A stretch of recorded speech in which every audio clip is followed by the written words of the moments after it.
des permis d'habiter et tout. Donc on a un service ici, actuellement, qui a été informatisé depuis 2020. C'est le guichet. Donc on travaille à distance avec les architectes. Du moment que j'ai introduit un dossier de construction ou bien d'un permis d'habiter, donc le dossier arrive ici au service, il passe à l'opération du dispatch. Donc, soit qu'il s'agit d'un projet, d'un petit projet ou bien d'un grand projet, il y a toute une série de procédures à suivre. Le contrôle, le suivi, la procédure, la conformité et tout. Ensuite, le dossier passe à la régie, le service de la régie pour le paiement de taxes si l'intéressé doit payer quelques taxes. Ensuite, le dossier sera transmis de nouveau ici, ici au service, puis on passe à la préparation des actes, préparation de la décision, soit de construction ou bien d'autorisation de construction ou bien de permis d'habiter. Ensuite, on passe à la procédure de signature. La signature, bien sûr, c'est électronique par un clé qui a été octroyé pour le urbanisme. Je m'en occupe. Il y a le président qui s'occupe des grands projets. Moi, je suis chargé des petits projets. Donc, bien sûr, on travaille en collaboration. Donc, on a également d'autres projets liés à l'urbanisme, tels que le plan d'aménagement de la ville de Berkane.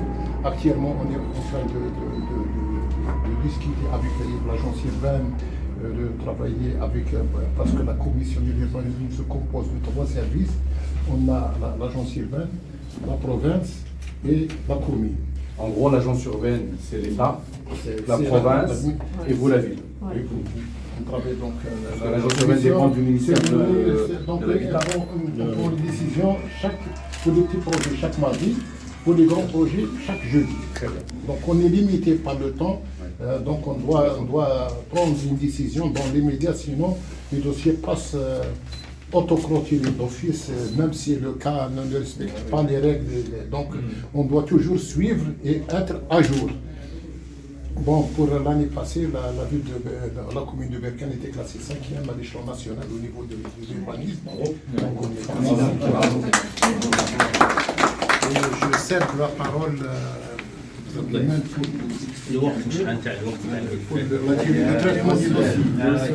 la durée de traitement des dossiers pour les petits projets, pour les grands projets. Nous vous souhaitons le bienvenu chez notre service urbanisme. Je suis la technicienne responsable de la plateforme RAS, Imen. Et ma collègue Boshra, aussi la technicienne responsable de la plateforme, et le collègue Younes. En général, je vous donne une définition de la plateforme RAS. C'est une plateforme qui permet une gestion fluide, transparente, de gestion des autorisations urbanistiques et économiques aussi. Globalement, ce qu'on fait ici, on traite les dossiers des premières étapes, la vérification dispatch. C'est la vérification du dossier, la vérification du document qui est déposé par l'architecte, qui prend 48 heures. 48 heures.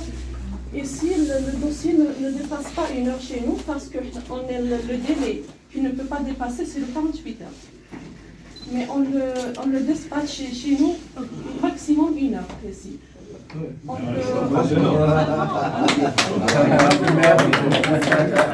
donnera la parole à monsieur le maire tout à l'heure, il va nous raconter comment ça se passe en France. Il ne faut pas vous étonner parce qu'on a un président vraiment à speed. C'est le feu, ça c'est sûr. Alors, en France, nous on est bloqué par la loi, même si tous les élus, et je parle au nom de Benoît, on a envie que ça aille plus vite, et des fois il y a des délais qui sont incompressibles. on le passera à la commission qui expliquait monsieur le vice-président, la commission qui compose l'agence urbaine, la province et nos avis. Et on le passait sur la taxe pour les frais, le paiement des taxes, de l'autorisation urbanistique. Et passera à la décision préalable, c'est la décision du président, c'est l'avis final. Est-ce qu'on a passé avis favorable ou défavorable? Et la retourner chez nous en préparation d'acte, on va préparer l'acte dans maximum 15 minutes de préparation d'acte avec la vérification technique et vérification des documents pour la deuxième fois. Et on le passera à la signature du président qui passera pas un jour, le maximum, le délai, un jour. C'est formidable. Uniquement, directement chez l'architecte. Donc on travaille à distance. C'est pas la peine de se C'est pas la peine déplacer ici. de se déplacer. Zéro workout. Zéro.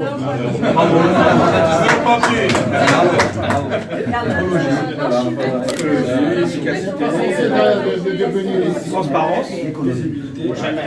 et les documents et les documents dans la plateforme restent pendant une durée de presque un siècle. Et l'archive 19 seront conservés dans la plateforme au niveau national. Alors, j'ai une question qui me venait là, Monsieur le Président.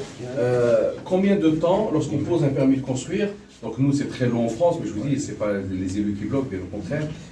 Donc là, je vois bien que ça va très vite, on a tout de suite le permis de construire. En France, c'est quoi la moyenne chez toi pour un permis de construire à un gars 2 mois minimum, ça c'est sûr. Ouais, mais pas plus. Pas plus. 2 mois, ça va 2 mois. Chara et França.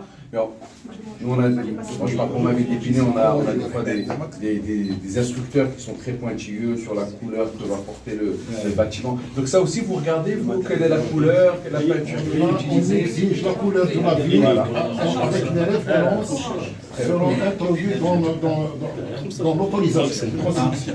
Il faut respecter. La vérification de la couleur de la ville, on l'a vérifié dans la demande du permis d'habiter. Le ça n'existe pas juste les permis de construire. Il y a les permis de réfection, les permis d'habiter, les permis de régularisation, des bâtiments qui ne sont pas régulés et les permis d'habiter. Lorsqu'on fait un immeuble ici à Berkane, c'est quoi le maximum des étages? Ça dépend des zones. Je ne peux pas faire un 7 étages. Lorsque je fais un bâtiment 6 étages à Berkane, est-ce que je suis obligé de mettre un ascenseur? Oui. À partir du 4e étage, oui. À partir de 4e, chez nous c'est combien? Maintenant, c'est tout le temps parce que c'est Pour le PME, c'est obligatoire. Donc nous en France, même en dessous, même 2-3 étages, on est obligé. C'est permis, mais C'est pas obligation. C'est obligé.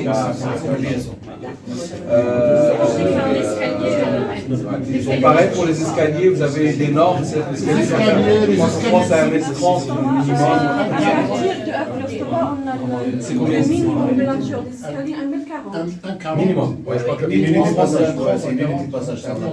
Plus les escaliers de secours, on exige. obligatoire. Et le Avec passage la des rampe, handicapés, c'est exige. obligatoire. Pareil pour les tailles de fenêtres, il y a des exigences, on dirait que la fenêtre elle doit faire Ah oui, les vues directes par les chambres, Oui. vues directes, la chambre c'est 4 mètres.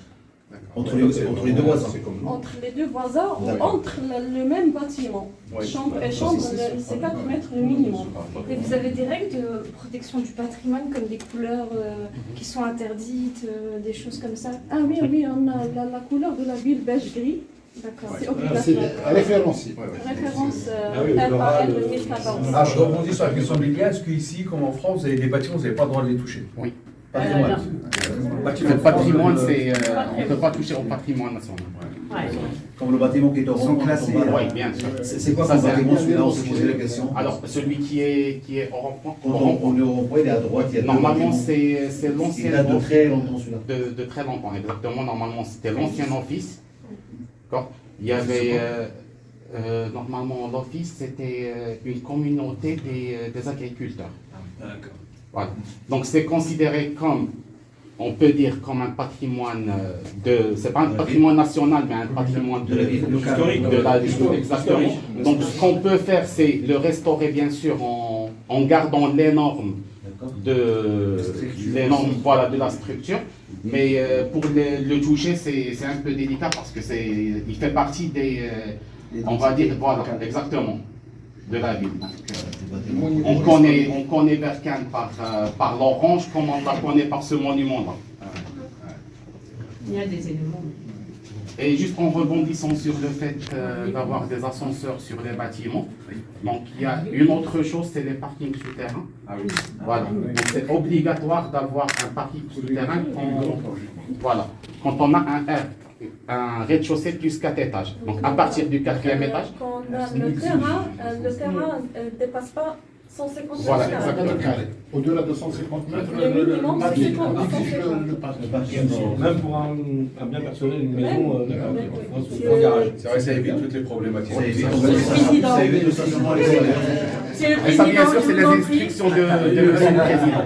Donc, Monsieur le Président, chez nous, il fait très attention, bien sûr, notamment sur tout ce qui est beauté de la ville, surtout.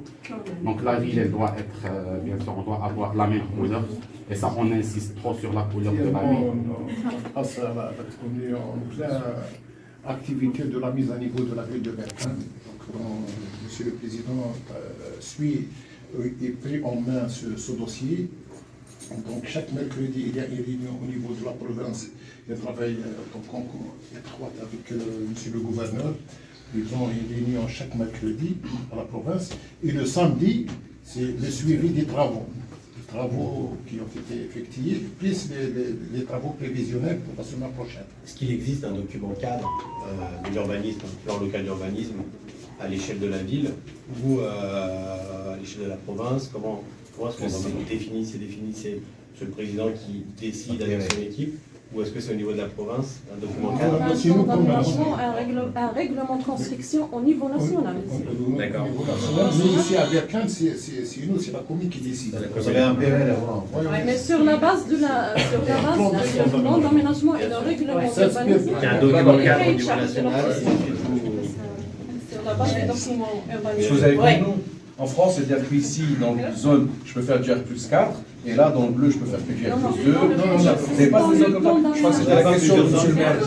Il disait est-ce qu'il y a des zones dans la ville où je peux faire du zone villa, zone R+2, zone R+4? On va le décider dans le plan d'aménagement. On va étudier dans le Et le plan d'aménagement, c'est que la commune qui décide sur le plan d'aménagement. Non, mais au moment de l'homologation du plan d'aménagement, il sera exigé par l'application. Je peux vous donner un exemple de plan d'aménagement. Allez, on prend un TGN, c'est important. Merci de réussir.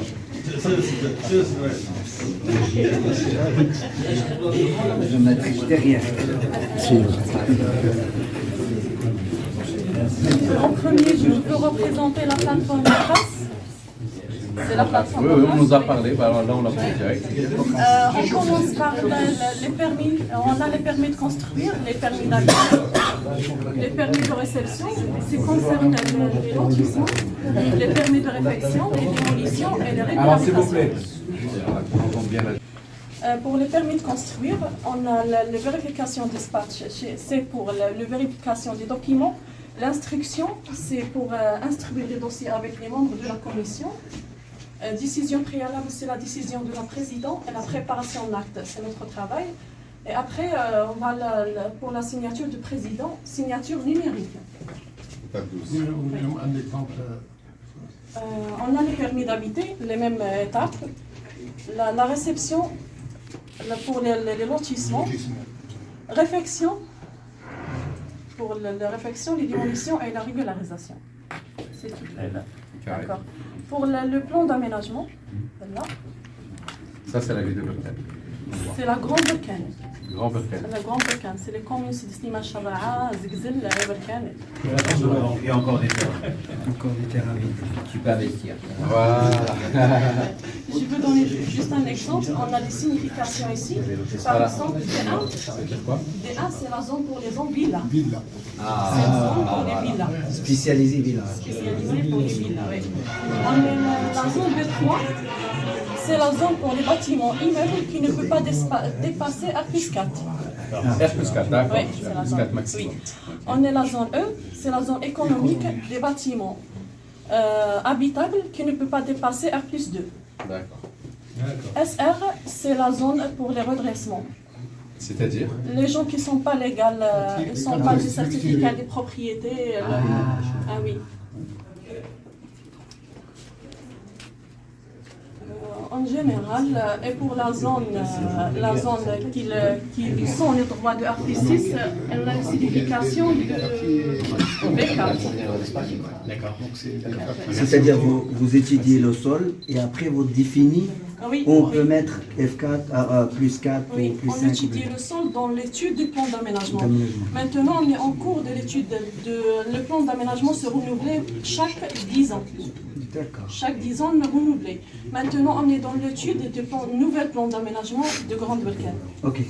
Merci. Merci Merci. beaucoup. Merci.